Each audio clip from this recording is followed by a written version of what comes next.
But did your dad intend to be in the business? Now, that's a very good question. I presume that he sort of fell into the business from what little I know about that. Some of the origin of it came in Rochester, when he discovered, or someone discovered, that he had a pleasant voice and a nice delivery. It's interesting, as we sit here in the office at Phillips Lytle, and this is the BWB building on 3rd Street in Jamestown, and I'm going to point off to what would be the right of the viewers to an apartment at 311 West 4th Street, which is where my parents first settled when they came here in late July. My father came here in 1951. He had been, shall I say politely, dismissed from a job in St. Johnsbury, Vermont, and was traveling across New York State in order to try to find a place to announce. But I think he sort of fell into this. He was very warm with people and had a beautiful voice and extraordinary delivery that he cultivated. And I guess that sort of placed him in the broadcast industry at a time in which those things were very highly valued. So he comes to Jamestown, knocks on the door of Cy Goldman and said, "Do you have a job?" Actually, George Flieger hired him. George Flieger, renowned, and hired me also at WJTN. I'll point the other direction out, the Hotel Jamestown building, down the other block here. And George hired him. He was impressed, I think, with my dad's ability to speak. And my father was a farm broadcaster and had some interest in farming when he was in Vermont. And of course, agriculture was very, very active, very important part of the community at that time. So he was involved in agriculture here. They saw that as a good match, I think. So he starts 1951 time period? Mm-hmm. And when you're early growing up, did you used to hang at the station? Oh, constantly. My brother and I were pests in there all the time. And particularly in our very early formative years, we would go in there when he was on the air in the morning and look at the gear and play with the microphones and get it set up so we could put the headphones on and talk to each other from studio to studio. And I think, speaking for both of us, and my brother Bob, 3 years older than I, he, I think, would say the same thing. We've always both had a fascination with that business of speaking into the air and what broadcasting is all about. For a person who, though I think I'm older, similar ages, 3 years older, because I'm in your Bob's class. Who were some of the personalities that you remember that time period? You had the George Fliegers, you had Max Robinson. Who were some of those people? Well, you mentioned Max too, and that was one of the first ones that came to mind, because Max had an extraordinary ability to do sports play-by-play, and he was something like the community affairs director at the time. So when Lucy came back to Jamestown in 1956 for the Forever Darling Parade on 3rd Street in front of the BWB building, though it wasn't here at the time, he was responsible for organizing a lot of that coverage. One of the other key people whom I never knew, but his legacy lives on in a number of ways even today, was Marshall Shantz. Rex Marshall, whom I interviewed once when we did an anniversary program for the Saturday Breakfast Party after it had been on the air for 35 years. He was still alive at that time and running a radio station in White River Junction, Vermont. He was handsome, talented, had pear-shaped tones, as we used to say in the business, just a beautiful voice. And coming out of World War II, there were a lot of people who were looking to do exciting things with their lives. So he came back to Jamestown, started the Saturday Breakfast Party, did a lot of things with remote broadcasts and innovative ideas, subsequently went to New York City. And you're a man who knows a lot about YouTube, Greg Peterson. You can still find YouTube videos of Rex Marshall selling auto parts and cigarettes even, and you can understand why he was very popular at the time. I often say that in that time period from the 1940s through the 1950s and the 1960s, Cy Goldman, the owner of WJTN, George Flieger, Carl Willems, the manager at the time, they had an extraordinary stable full of horses. I mean, from morning to night, they had excellent voices and people who were committed to the community, and just a powerhouse for a little community like this, a powerhouse set of announcers. And Melva Weber, to mention another one, and there were not a lot of women in the industry at that time, but Melva was an extraordinary contributor as well. Who was the cowboy? Jack Dunnigan. Jack Dunnigan. Was he on with his wife? Was that the lady? Gertrude. Jack and Gertrude were a team. They were singers and performers. Jack played the guitar and sang. He may have done some arranging too. Gertrude was sort of the upfront soloist. She died an untimely death in the early 1960s. They'd been very popular on the live country music radio in Nashville or Chicago, somewhere like a barn dance. The Barn Dance, I think, was the name of the program. And they had some Jamestown roots relatives who were here, so they came to Jamestown. Jack told me a couple of times, and finally settled here in the mid-1950s and performed live on WJTN. And Jack continued to do so, playing records as a disc jockey after the time that Gertrude died. He would sing live occasionally, but mostly he was just a country disc jockey through most of the rest of his life. And we're done again, right? Yeah. Don't let the mule pass. What was your dad's expertise? Did he just have a set time? Was he the early morning guy?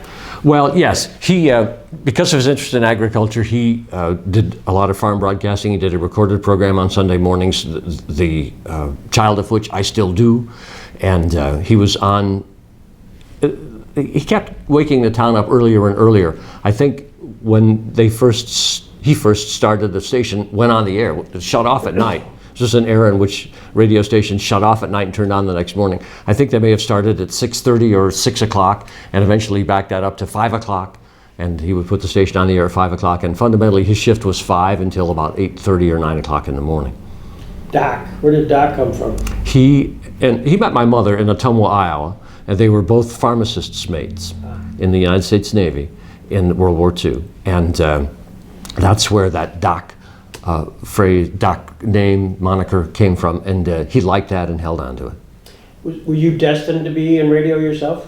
No, I don't think so. I often tell people that I probably, considering my personality, I spoke very early on in this interview about my father being very outgoing. I was not, and I'm still a quite reserved person.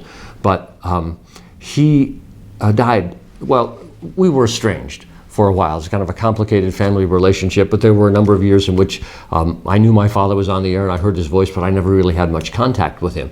And then I went to work at the radio station when I was still a student at Jamestown High School, sort of reestablished a relationship with my father, and 2 years later he died. I was 18, he was 59, and he had a lot of health issues, and he just passed away. And I think that was a turning point in my life that sort of opened me up to reconnecting with him and that idea of being able to speak to people out in the world and captivated by the whole concept of radio, and that kind of sealed it for me. Otherwise, I'd have been a researcher in some library someplace. Was there a segment or a genre within the radio business that you wanted to sort of move towards? Obviously, you're known very much as the morning guy, did you want to do sports? Did you want to do... I did not want to do sports. I think, if anything else, anything among the tasks, I probably wanted to do the news and to be popular. You know, the radio people in that era were very popular and well known. So your paths inevitably intertwined with Jim Roselli.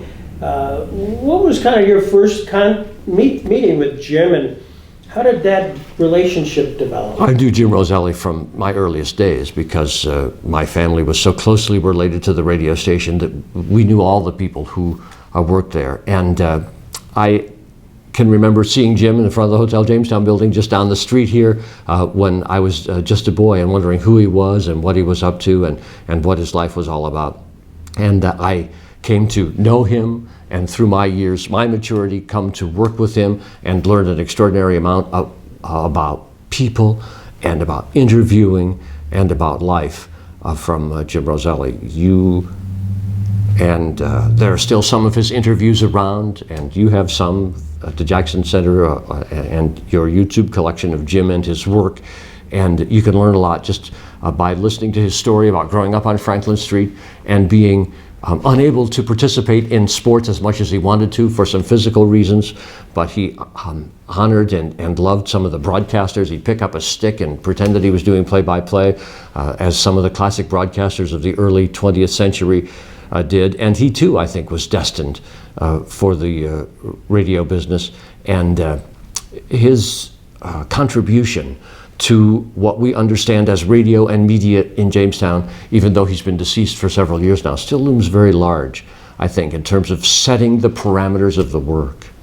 Did you learn by example, or was Jim the kind of guy who might critique you at the end of a program or call you the next day having listened to you and say, Dennis, maybe you might want to try this? Interesting you should mention that. I think all of the critiques of that time were very gentle and very reasoned. I got them a little from Jim once in a while, certainly from George Flieger from time to time, and they were all very controlled, short, and almost as though they were trying to open a door for me in hopes that I would go through it and see what was on the other side in terms of my own potential to speak better or to do better. I lived for the once a year Cy Goldman organized sports dinners. Was that part of your world at all, Dennis? Not really. I observed them, I heard some recordings of them, but the Temple Hesed Abraham, which was the Jewish temple in Jamestown, took responsibility for those, and there were a number of people in the temple who brought some of the luminaries of sports to our community in those eras. But most of them occurred before I was fully mature or when I was at college. I think they had begun to tail off a little bit by the time the 1980s came around, when I really began to get established in this. However, Cy being a member of the Temple Hesed Abraham, and yes, there were members, there's no question the talent promoter was Cy. He had a unique capacity to leverage, which I observed, and in a very strong way, use that even today. He had some capabilities. Let's spend a moment with Cy Goldman. Sure. Because she was gifted in ways that you talk about. He could sit down with people and reason with them, and you say forceful, but I saw it always as something that was very gentle, and he would negotiate the little points. And Ora Larson was Cy's controller for many, many years, his financial person at the radio station, and maybe beyond, I don't know. But Ora used to tell me about how Cy would sit in these sessions, difficult, locking horns and challenges, and suddenly there would be some solution, some potential agreement or compromise that Cy would just find, came out of the air someplace, and he would lay this out, and everybody would say yes, they would agree with this, they would say okay, and they would go away happy. George Flieger used to tell a story about somebody who had, there was something on the news or something that we'd put on the radio station, and the man got very headstrong. And he got a lawyer, and he was going to sue the radio station. And they came up, and the smoke was pouring out of their ears. And George said, the man made the mistake of leaving his attorney outside the door. And he sat down with Cy, and a short time later, they came out laughing together, shaking hands. They just resolved whatever the issue was completely. And he just had that knack. He had a wonderful ability to do those kinds of things. He's a very gifted man in that way. Did he write those editorials? I can recall those editorials, Cy Goldman. Was there an editorial staff, or was he the guy that? Well, let the truth come out now that all the parties are no longer with us. The WJTN editorial board was Alman Haphazard, and almost all of the WJTN editorials that were written and broadcast came from the mind and the hand of Hap. Now, here's what made that so important. There was a time, and it ended sometime in the 1950s, as I recall, in which radio stations, unlike newspapers, were not supposed to editorialize. You were not really allowed to put something on the air like that. And once that restriction was lifted, they took the opportunity to put these ideas forward. And Cy did that for the remainder of his career, well into the 1990s. And Hap, I think, was the author, at least through the time that he worked at the radio station, the author of almost every single one of them. Well, and I also recognize there's the author, there's the idea guy, but trust me, Cy's not going to put it out unless he believes it. That's true, and he would often suggest, sit down. Why don't you write one about this? And some of them were very hard hitting. Some of them were very much in the area of support the community chest and that kind of thing. But yeah, we were pretty famous for those editorials. At HAP, some of it I didn't mention a little earlier, but he was another one of those extraordinary members of the stable that we had at that time, because he was a gifted writer. My wife, Sheila, who's also a gifted writer, learned an awful lot from working next to Hap in the newsroom for many, many years in terms of his approach to turning a phrase and how to get a story condensed down in a way that listeners could appreciate it and understand it. Yeah, he was another one of those just great resources that we had at WJTN. Do you recall a time where you may have had an editorial which would have been biting, or for example, I have one, I was given a scrapbook on the Chautauqua Lake Bridge that was controversial in the 20s, and Cy went forward saying, we got to build it now, environmentalists, bless you, but we've got to move ahead. Were something similar to that might have been a hot political potato for WJTN? And how you resolved it? Sometimes I think they did embrace ones that were controversial, and they thought about it a little bit. It's a difficult business yet, because the radio business, all media, survives on advertising. That advertising, in the case of a community like Jamestown, much of it flows from the local community, so you need to be respectful of those people who are writing the checks to pay for the advertising to support the operation that you're doing. But at the same time, when there were things that they really wanted to speak strongly about, I think they took the courage to stand up and do it. And most interesting, and I compliment Greg Peterson, the person who's conducting this interview, because he's a great archivist of his own, and I have a little of that in me.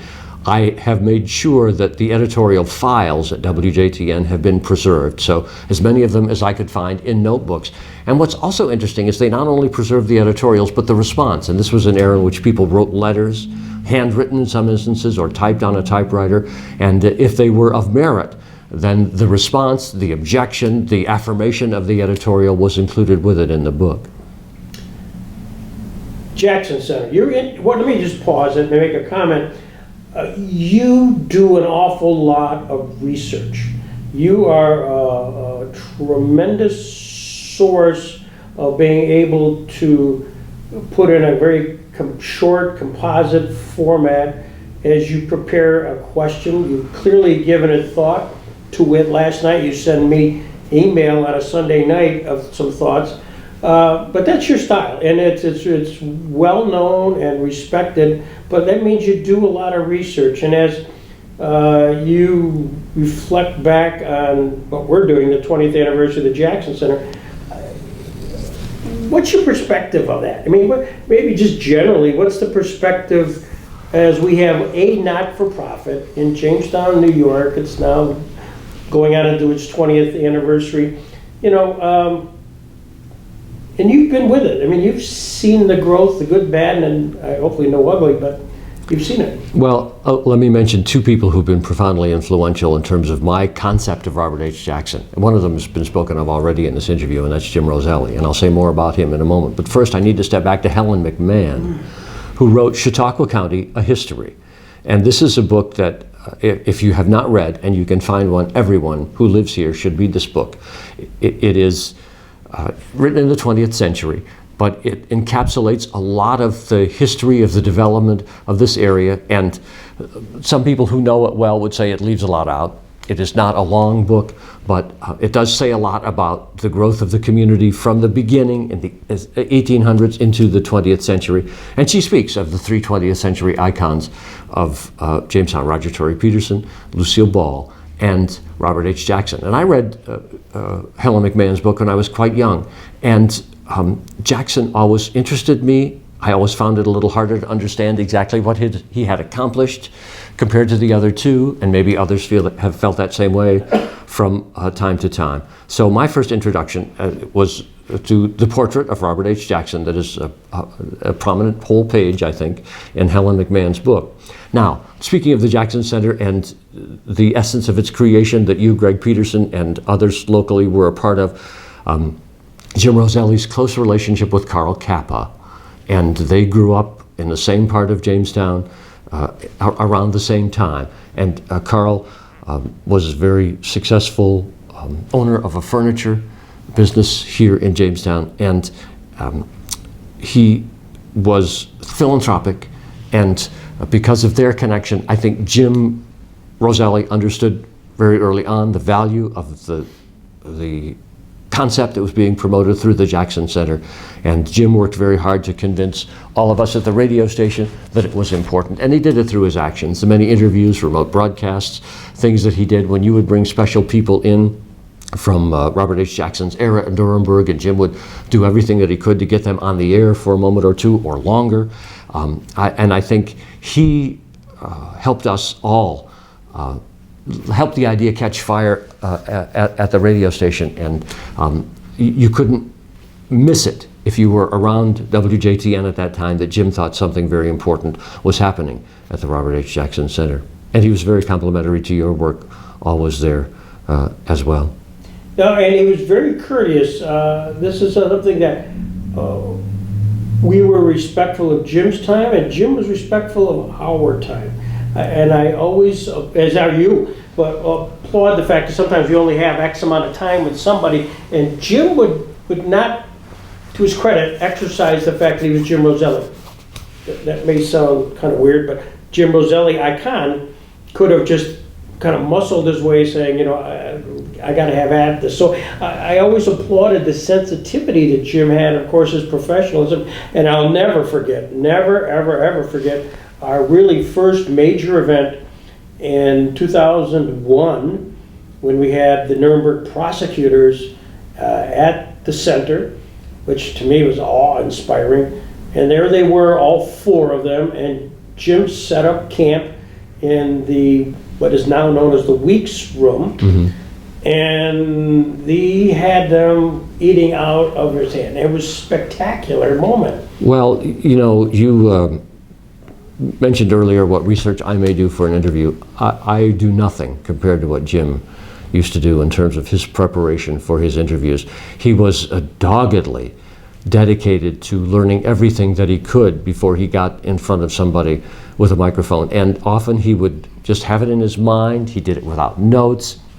He was not imposing. He would often begin his interview with a very off-the-wall, offbeat question about the weather or sports to get people comfortable with him as a human being. And his style was immaculate. And to listen to a Jim Roselli interview, anybody who wants to learn to interview, there is an awful lot that you can take away from that, because he knew how to get somebody in position, comfortable, and begin to explore with them some very salient, sometimes nuanced ideas, and have them open up to him in ways that often they would not to somebody who interviewed them from the big time. He was just gifted in that regard. Well, you've also had an opportunity to interview several of our guests, and as you reflect back, is there one or two that might have maybe surprised you with their interest, surprised you with their insight? They all have their personalities, but I'm just curious whether that's, as you sit back today and say, yeah, that's one person or two that I didn't see coming. Well, the first thing that comes to mind is one of the most recent events there when, and you'll have to help me remember, one of the Barnett sisters was here. Marie. Yeah. And that, you know, sometimes you walk away from an interview and you know that you have done something that has really been remarkable for you as a person, and hopefully so for the interviewee. That one was just the opposite. I had a very challenging time trying to get the right focus and the right questions, and this is sometimes like picking up a basketball or doing any other thing that you routinely practice, and sometimes golf is probably another great example in which sometimes you just cannot hit the ball. And that was one of those moments in which I'm not sure I even found the ball, much less knew how to hit it. So that's a negative answer to your question, but that's one of the first things that comes to my mind. Have you felt like you, having listened to Jim Roselli, observed us, you not only are a spectator of what we do there, but also a participant in what we do there. your sense of Robert Jackson. You mentioned earlier in the interview about early on at WJTN, I felt the same way with myself personally and Jamestown area, that very few people knew who Jackson was when we got started. And that's no knock, but he died in '54. Most people knew he was a justice of the Supreme Court because they knew him as Justice Jackson, and knew he had something to do with Nuremberg, but wasn't sure whether he was a prosecutor or a judge. And he was an attorney in Jamestown, not sure what he did here, and is buried in Frewsburg. I mean, that was the sum total of what most people knew, and I include myself and most members of the bar. From your life arc in the last maybe 15, 20 years of Jackson, how has that evolved? Well, Greg Peterson, I have an increased appreciation for what Robert Jackson stood for and the way he presented itself. And you are interviewing me today in the midst of a series of interviews that I am doing called Jackson in January. And one of the reasons I embarked on this project 1 year later, 1 January later than I intended to, because most everything gets on the back burner for a while before you can really get around to it. One of the reasons why I wanted to do that was to, for my own benefit, to delve deeper into the person that Jackson was and to understand what he was all about. And so I guess I would liken this to a light on a dimmer. And over time, gradually, that light has been becoming more bright for me in terms of understanding Jackson's ability to so articulately phrase aspects of the law so that people, even who are not legally trained, can understand them. Some pretty clear, lucid understandings of all of the challenges and all of the things that we seek individually as human beings. And also just the gift of being in the right place at the right time in terms of what he, considering his relatively limited years of education, coming from far western New York, and just being selected, coming to know President Roosevelt before he was president, but he was still in Albany, a state assemblyman as I recall, and Franklin Delano Roosevelt, and how they must have impressed each other, because it was not long before Roosevelt, when he came into power in Washington and was established there, tapped Jackson for a number of roles, one right after the other, quite quickly. So some of that was just being in the right place at the right time, I guess. But all of that has come to a greater understanding of all of that through this period of time. And now I'm anxious, as you are, to share something that is very unique and I think timeless with the rest of the community and the rest of the world. So you're just been appointed chairman of the Education Committee of the Robert Jackson Center, and you said, all right, Kirsten McMahon says, give me a 5-year plan. If you had to look at a crystal ball as to how you might take the Jackson story and make it and put it into an educational model, what might you suggest? Wow. I want the audience to know that I had no preparation for the answer of this question at all. I think one of the things that anyone who's involved in media today understands is that you must meet people where they are quite frequently, so that you need to distill a message down into something that is relatively concise, perhaps too concise for most of us from the 20th century, but to get it very concise, very pointed, and then have it there all the time. And how you do that through social media and through the traditional media, I'm not exactly sure, but you need to be able to create a scenario in which when people encounter questions about the law and questions about right and wrong and human rights and justice, that every time they encounter one of those things, they encounter something that Jackson said or wrote or did or stood for. Because then when you see him everywhere, and this goes for anything you're trying to promulgate in the public today, when you see it everywhere, you can't ignore it any longer. So, last words, a reflection on Jackson as they go into the next 20 years from your catbird seat. Charge on. with determination, because there is something that we all need to come to understand, have the essence of here, and need to continue to find the means to make this real for the 4th or 5th graders who are in the Jamestown City Schools today, so that when 20 years from now they reach their maturity, their adulthood, their decision making, their voting in the voting booth, they have some understanding of what Jackson stood for in terms of justice and rights. And I guess I would say, circle back to one other thing, and that is to understand the potential for growth and success, that you can come from Jamestown, New York, you can have roots as humble as Robert H. Jackson, and perhaps succeed in the way that he did, and give the gifts that he did to us and to the world. Thank you. Thank you, Dennis. Nice talking to you.